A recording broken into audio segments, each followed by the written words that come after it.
लेकिन दुर्गा मां की पूजा को प्रतिबंधित करती है दीदी।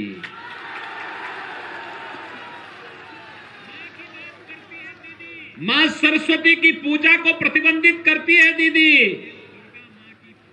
और गौ हत्या का समर्थन करती है दीदी। भाइयों बहनों, उत्तर प्रदेश में कोई गौ हत्या नहीं कर सकता, और अगर करेगा तो जेल के अंदर जाएगा।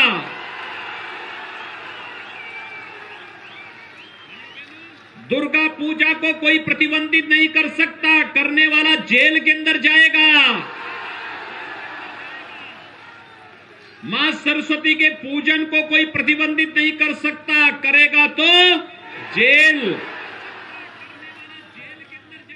लेकिन मां की बात करने वाली, अपने को बंगाल की बेटी कहने वाली ममता दीदी दुर्गा पूजा को प्रतिबंधित करने का प्रयास करती है, मां सरस्वती की पूजा को प्रतिबंधित करने का प्रयास करती है, और गौ हत्या का भी समर्थन करती है।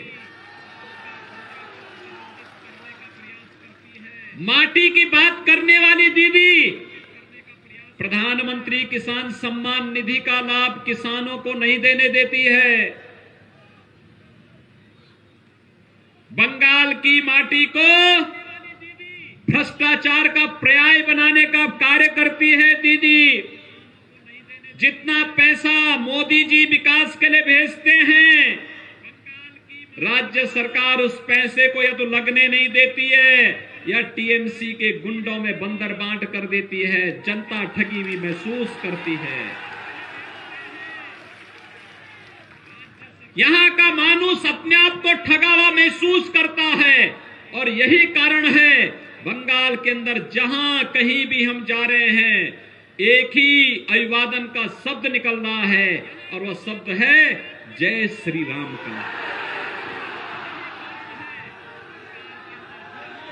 बंगाल के अंदर जहां कहीं जा रहे हैं, एक ही शब्द है, और वह शब्द है जय श्री राम का।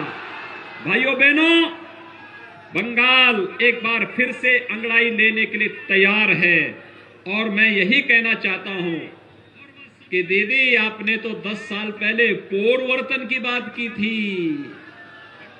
ये परिवर्तन कहां है? ये परिवर्तन तो कहीं है ही नहीं, सब खौफ गई।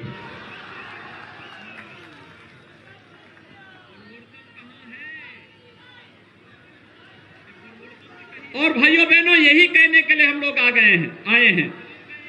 आज बंगाल के अंदर मैं आप सबसे यही कहने के लिए आया हूं, याद रखना, भारतीय जनता पार्टी जो कहती है सो करके दिखाती है।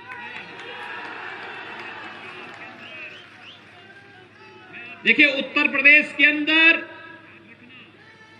बंगाल के अंदर दीदी की सरकार 10 वर्षों से है।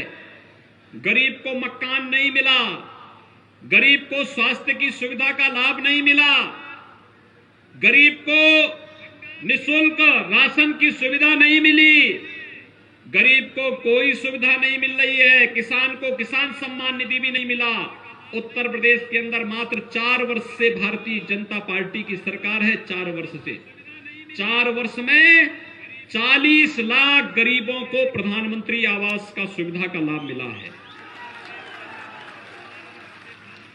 1,57,00,000 गरीबों को एलपीजी का निःशुल्क सिलेंडर उपलब्ध हुआ है। 6 करोड़ गरीबों को आयुष्मान भारत में 5 लाख रुपए का स्वास्थ्य बीमा का कवर मिला है।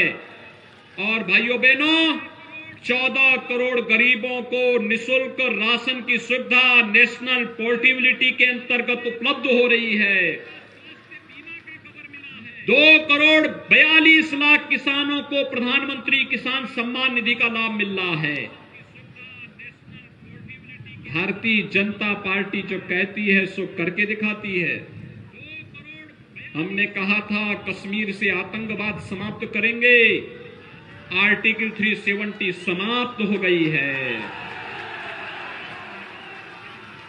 बंगाल का नौजवान, चापदानी का नौजवान आज जम्मू कश्मीर के अंदर जमीन खरीद सकता है। यह अधिकार प्रधानमंत्री मोदी जी ने और गृह मंत्री अमित शाह जी ने आपको दे दिया है। कांग्रेस ने इससे वंचित किया था, लेकिन मोदी जी ने अधिकार आपको दे दिया है। कांग्रेस, कम्युनिस्ट, टीएमसी सभी अयोध्या में राम मंदिर का विरोध करते थे।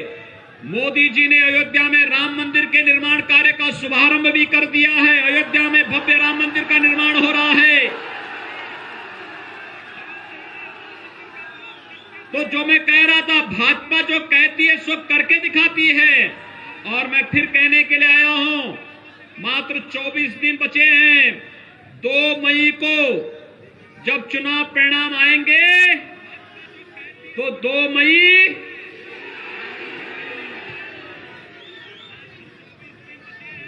तो टीएमसी के लोग सुन रहे होंगे, कान खोल करके सुन लेंगे। अब गुंडागर्दी बंद कर दें, शांतिपूर्ण ढंग से चुनाव की प्रक्रिया में भाग लें, जनता को शांतिपूर्ण ढंग से मतदान करने दें, अन्यथा 2 मई के बाद ढूंढ ढूंढ करके निकाले जाओगे, कानून के शिकंजे में डाले जाओगे। भाइयों बहनों, मैं आप सबसे यही कहना चाहता हूं कि 2 मई के बाद सोनार बांग्ला के सपने को साकार करना है, प्रधानमंत्री मोदी जी के विजन को साकार करना है। इसके लिए आप सबसे मैं कहना चाहता हूं कि दोसरा में बंगले होबे, एताचार सर्वोनाश, इबार बांग्ला सुदई हो, अनारोयन और विकास। आप सबसे यही अपील करने के लिए आए हैं। अब गुंडागर्दी समाप्त होगी, भ्रष्टाचार समाप्त होगा, कानून का राज होगा, हर नागरिक को शासन की योजनाओं का लाभ मिलेगा। बेटियों की यूजी से लेके पीजी तक की, केजी से लेके पीजी तक की पूरी शिक्षा मुफ्त में होगी। पब्लिक ट्रांसपोर्ट उनके लिए फ्री में होगा। और बहन बेटियों की स्कूल के इर्द गिर्द मंडराने वाले जो गुंडे हैं, इनके लिए एंटी रोमियो स्क्वाड वहां पर कार्य करके इनसे कायदे से निपटने का काम भी करेगा।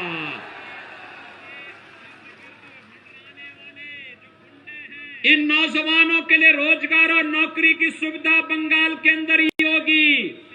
बंगाल के नौजवानों में एक कुवत है कि वे बंगाल को फिर से सोनार बांग्ला बनाने के सपने को साकार कर सकते हैं। लेकिन टीएमसी, कांग्रेस और कम्युनिस्टों ने कभी भी इस ओर ध्यान नहीं दिया। भारतीय जनता पार्टी बंगाल के अंदर यहां के नौजवानों के लिए, यहां की महिलाओं के लिए, यहां के किसानों के लिए, यहां के गरीबों के लिए अपनी योजनाओं को लेकर के आई है। और उन योजनाओं को लेकर के भारतीय जनता पार्टी आज आपके पास आई है। और यही अपील करने के लिए आज मैं आपके बीच आया हूं कि भारतीय जनता पार्टी बंगाल को प्रधानमंत्री मोदी जी के विजन के अनुरूप सोनार बांग्ला के सपने को साकार करने के लिए आज आपके बीच में है। 3 चरणों के चुनाव संपन्न हो चुके हैं। रुझान में भारतीय जनता पार्टी को भारी बहुमत की ओर आगे दिखाया जा रहा है। भाइयों बहनों, अगले 5 चरणों के चुनाव के लिए आप सभी तैयार होइए। एक एक वोट कमल के चुनाव चिन्ह पर भारतीय जनता पार्टी के प्रत्याशी के पक्ष में जाना चाहिए। और श्री दिलीप सिंह को चापदानी विधानसभा क्षेत्र से भारतीय जनता पार्टी ने इसीलिए अपना प्रत्याशी बनाया है। वे युवा हैं, जुझारू हैं, कार्यकर्ताओं की टीम को साथ लेकर के कार्य करने का जज्बा रखते हैं। डबल इंजन की सरकार जब बंगाल के अंदर बनेगी तो विकास कई गुना बढ़ेगा और कई गुना विकास के लिए श्री दिलीप सिंह को इस विधानसभा क्षेत्र से भारी बहुमत से विजयी बनाने के खिलाफ चर्चा करने के लिए आया हूं। श्री दिलीप सिंह को कमल चुनाव चिन्ह पर वोट देंगे। इधर इधर इधर दोनों हाथ उठाकर